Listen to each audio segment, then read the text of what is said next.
G'day legends, Blake here with another video, and today we're here at Auburn Aquarium and I've got Cassie who's very graciously offered to give us a bit of a guided tour around. It's a massive store and there's plenty to see, so let's jump in. Awesome, no worries.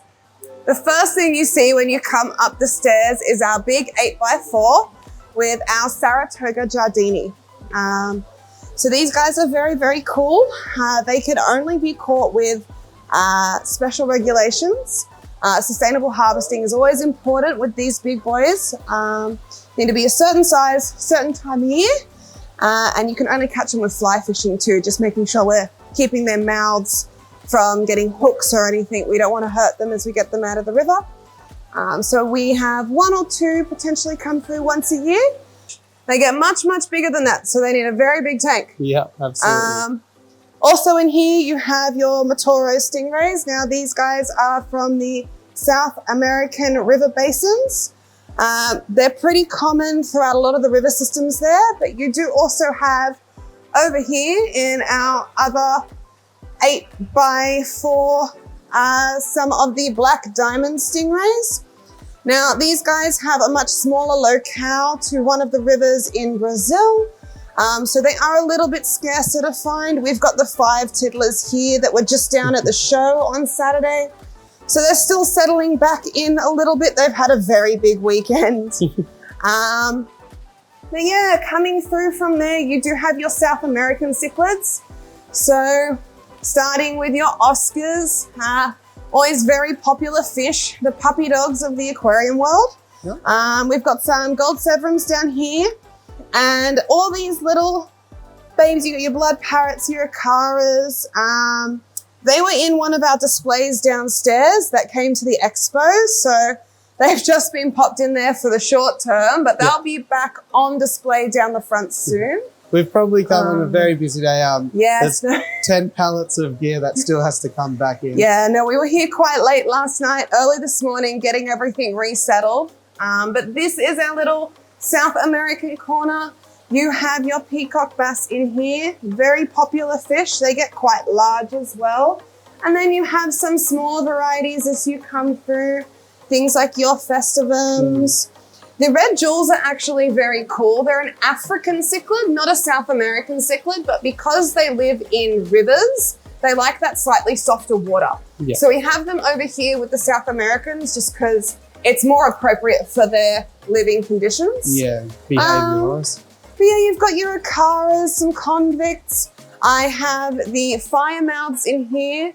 They are very, very cool fish. They will get large too, just like most of your South Americans. And your red hump cichlids here as well. Yeah, then as we walk through, we move into your goldfish. So we have all of your fantails, comets, the common goldfish varieties here, small through large.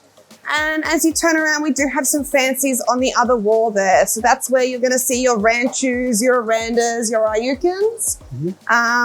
These guys we do get in from Thailand. So they are very sweet babies. Little bit of variation in size there, but mainly on the bigger side. So they will need a big tank just to keep that water nice and clean and stable. As you walk through here, we come into our African cichlids. So we've got your Malawis on this back wall, a new line of Tropheus cichlids. So in here are the Bembas. We have these little pictures that will show you what they look like when they're all grown up. But like most cichlids, they're not going to be colored up all the time. So you just have to wait and see. It's like a bit of a surprise when they come out real bright and happy. Yep. Over here are our rams and our catfish. So I actually really enjoy these guys. We've got some hoplos in at the moment. Very peaceful little catfish. They're not going to try and eat other catfish like some of them can do. They've got strong barbels. So they can be on your gravel and stuff and they're all right. But no, we don't get them in so often. They're quite cool. Yeah. Gold lasers as well. Yeah. So you have the gold lasers in here. We've got some Venezuelans. I've got the Adolphis up here as well, which are quite cute. And some pygmies. Doing their thing up there. Yeah. So this is the Cory corner. And you do have the shears that you would have seen at the expo up here as well. Yeah. So we do sometimes get in the tiger shears, the big rope fish. Time to time as supply is available.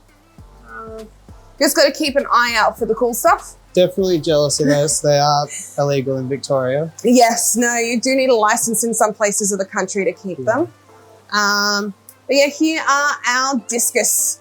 So these guys are the beautiful big babies. You will want to keep them in a large group because they can get a bit feisty with one another. So having a nice group of them helps disperse some of that aggression amongst the group. And down here, I have some salmon catfish. They are also from the Giardini River, where our Saratoga was from. Very, very cool babies. They have an insane feeding response. As you come around, you have your peacocks and your mabunas on this back wall here. We do have the one red devil male up the back corner here. He is quite shy, so he likes to stay in that corner.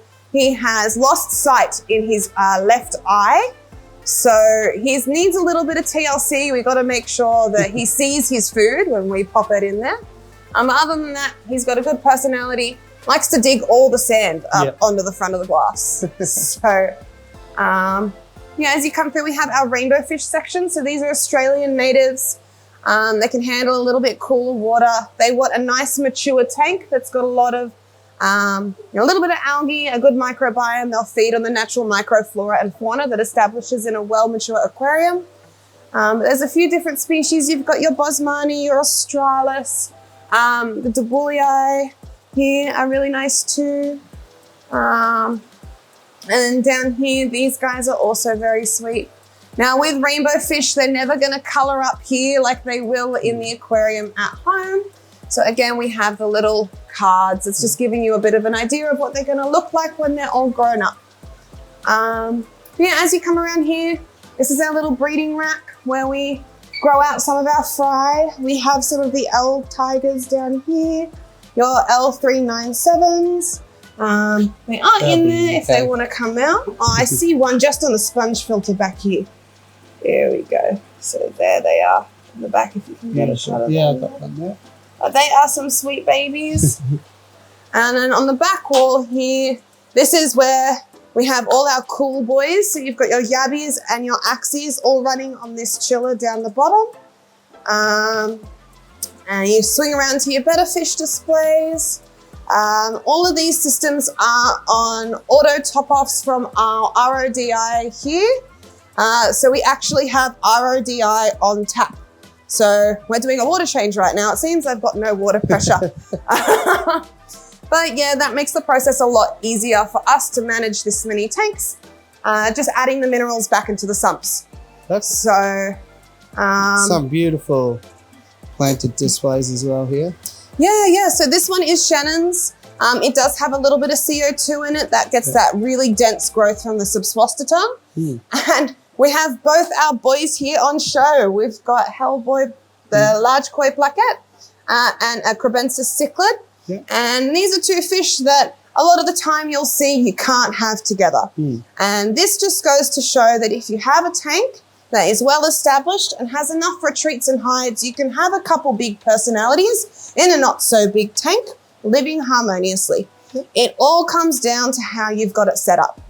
So big thicket of plants, the crib quite often is underneath and they leave each other alone. But yeah, then we come through all your trops. So you have your live bearers here, guppies, tetras, so all those kind of things, your esporas, all the little small boys, good for your nano tanks and that type of thing. Community type fish. I do have some scissor tail respora in here, which are kind of cool. But yeah. Nice movement as they sort of kick around. That's it. And we move on to your mid-range trops, your gouramis, some more tetras, your mollies and your swordtails. I do have the panchaks here. They are killifish, well, from the killifish family, and they are pretty cool. And then moving through to trop 3, This is your big boys. So larger fish, again, they're gonna need a bit of a larger tank, but we've got some really cool stuff here. At the moment, we have some mascara barbs here. Archer fish in this tank here. And these guys are really cool. So they will spit water out of the tank, well, out of the river to knock insects off branches and stuff. That's how they hunt their prey. So they will want a lid and they are quite shy. So, these are cool too. the Aurelius barbs, that's it, that's them. We also have some denizens down here. Good size. They are a good size school of denizens. And yeah, they're very, very popular fish. I don't think they'll be here very long. They moved up here out of one of our displays that we are resetting this next year coming up. Yep. Yeah, these guys are your monocerbes. So they're another cool little fish. They're going to want more brackish water, right? Yeah. As we come down the stairs, you move into the marine section. Now I'm a little bit more of a novice down here, so if you want to come talk about marines, we've got Farbod and Sam, who are both industry experts, been in the game for years. They do the setups with marines with some of our bigger clients, and they're more than happy to answer any of your questions and walk you through anything you need to know. But I can point out some of the cool stuff. Yeah, I always say, I love saltwater tanks in other people's houses. Yes. Well, I mean, if it's the fish you're after, it's not too much more of a learning curve than freshwater. It's still cycling and balancing your minerals, keeping things consistent and clean. It's when you move down into your corals that things get a little bit more finicky. But if you're up for a challenge, it is a really rewarding hobby. We have this rock cod down here. He is very, very cool. A very aggressive feeder, this boy does. As he eats, he pushes everything out past his gills too. So he's very, very messy when you feed him. But a very cool fish nonetheless. But yeah, then you're coming through with your corals. Now we make all these little frags ourselves in store. So it makes it affordable for people who want to just try a few different species, get a taste of what it's like without investing an arm and a leg in a full reef. Yeah. But there is some pretty cool stuff back here. The scollies are very, very popular. You got your torches as well, are very, very popular, which are these guys here. And all the rabbit fish are coming up to say hello, and the Australian stripies here.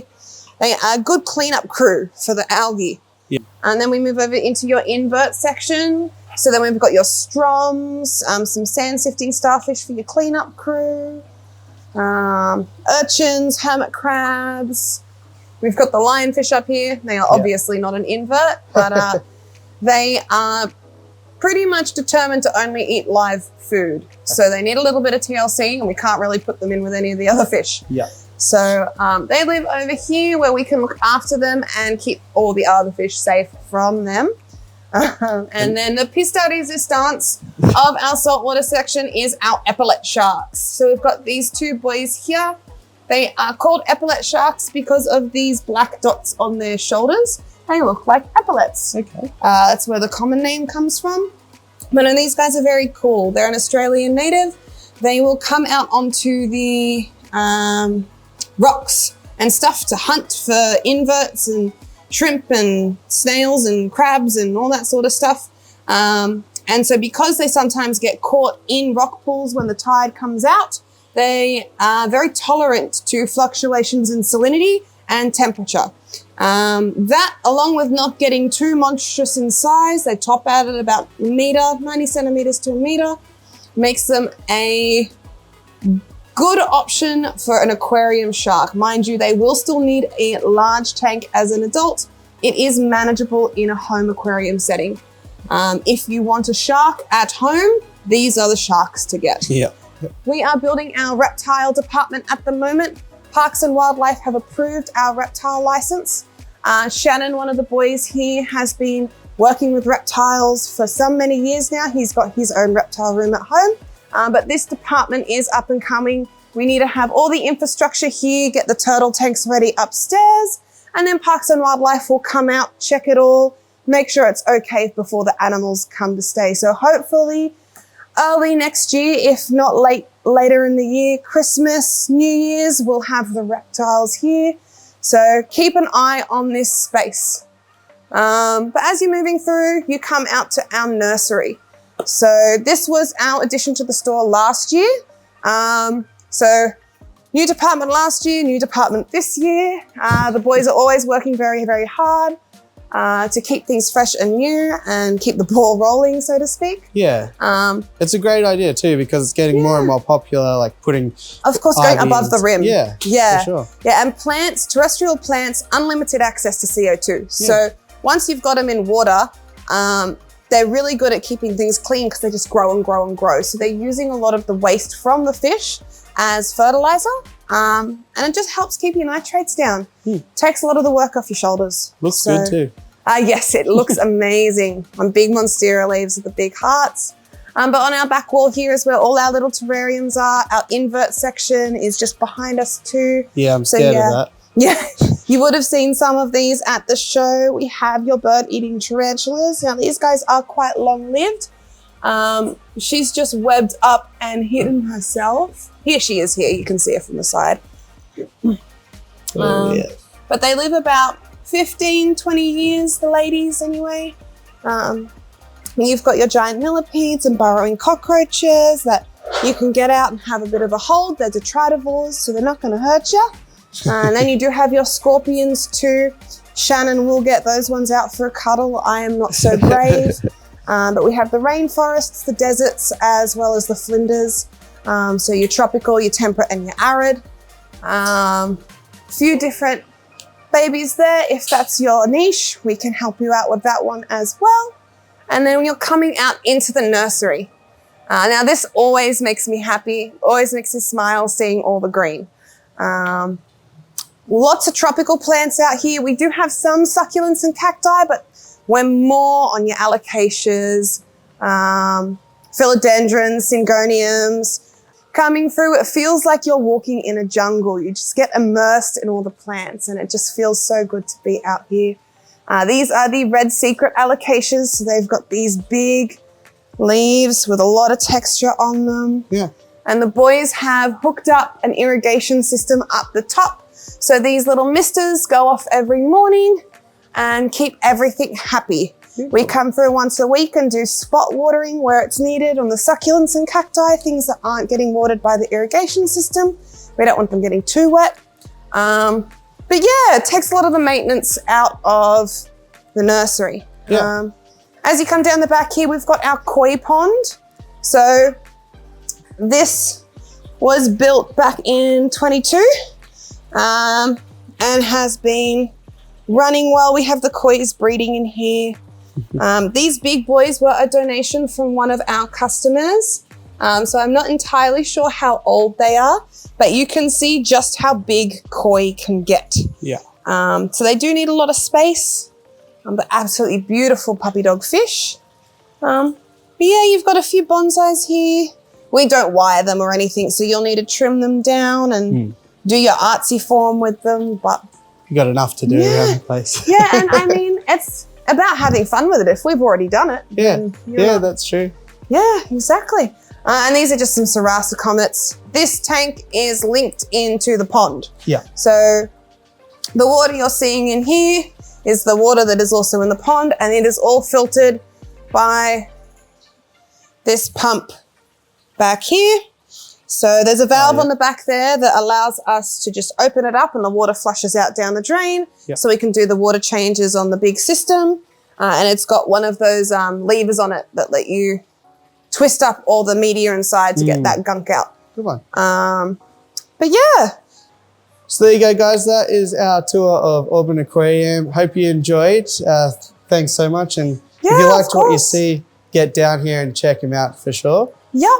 We'll help you out with anything you need. The whole team here is really committed to seeing you succeed. Absolutely. So, yeah. So if you like the video, it always helps me out to smash like, hit subscribe, and all that fun stuff. And I'll catch you on the next one. Thanks for watching. Bye, guys.